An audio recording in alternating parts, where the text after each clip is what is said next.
Ya, sejumlah nama artis kembali meramaikan bursa calon kepala daerah 2024. Salah satunya adalah pencalonan komika Marcel Widianto sebagai calon wakil wali kota Tangerang Selatan. Walau menuai polemik, namun Partai Gerindra sebagai partai pengusung Marcel ini tetap teguh akan keputusannya. Lalu akankah popularitas Marcel mampu mengumpulkan suara di pilkada mendatang?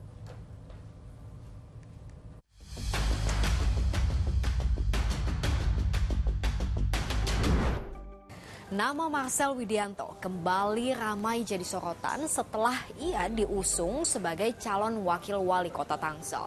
Fenomena partai mengusung selebritas untuk maju dalam pilkada.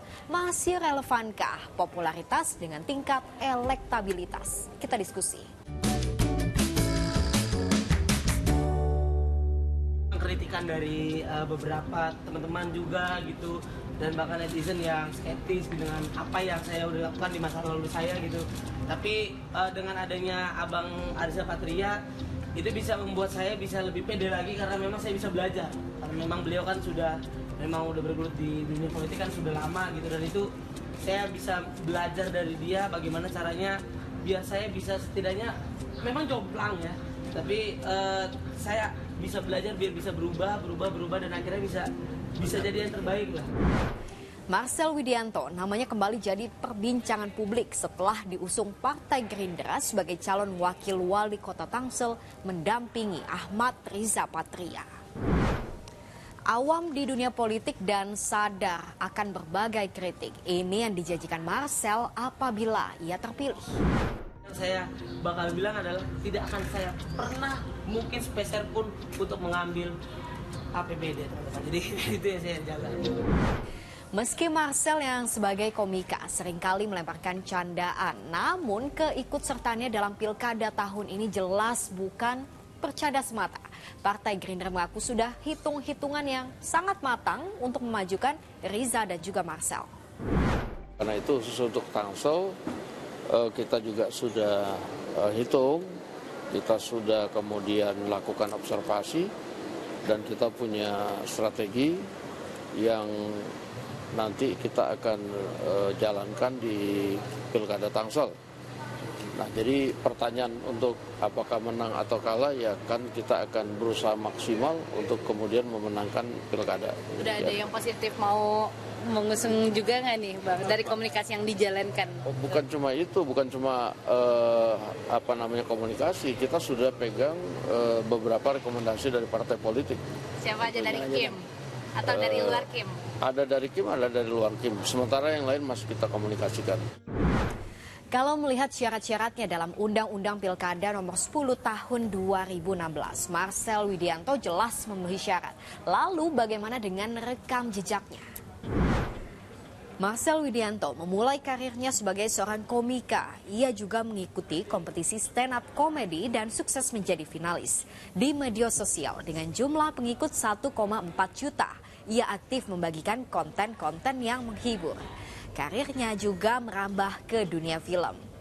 Namun di tahun 2022, ia sempat diperiksa sebagai saksi terkait dugaan pembelian konten dewasa milik Dea OnlyFans. Kontestasi politik bertabur bintang bukan hal baru di tanah air. Lantas apa yang membuat partai politik berulang kali melirik selebritas? Benarkah semata-mata hanya untuk mendulang suara? Nah, pragmatisme itu memang menghajatkan ingin selalu menang gitu. Nah, ingin selalu menang itu mengakibatkan kemudian partai politik mengejar tokoh-tokoh yang populer. Nggak peduli sebetulnya, yang penting populer. Ya. Apakah popularitasnya karena memang berada di jalur politik, atau popularitasnya itu karena disumbang oleh hal-hal lain, ya misalnya seperti artis begitu ya, dan seterusnya itu, dengan harapan bahwa popularitas itu akan memudahkan yang bersangkutan untuk meraih suara gitu. Apakah ini bagus bagi masa depan demokrasi kita? Jelas tidak bagus. Nah, karena banyak sekali misalnya kader-kader yang sudah bekerja luar biasa di partai, tapi kemudian nggak terpilih karena dikhawatirkan tidak terpilih di dalam pelaksanaan pilkada gitu. Akhirnya kecewa, ya dia pindah partai. Nah, selalu akan begitu. Gitu. Pertanyaannya, masih relevankah hingga saat ini popularitas tinggi, elektabilitas otomatis tinggi?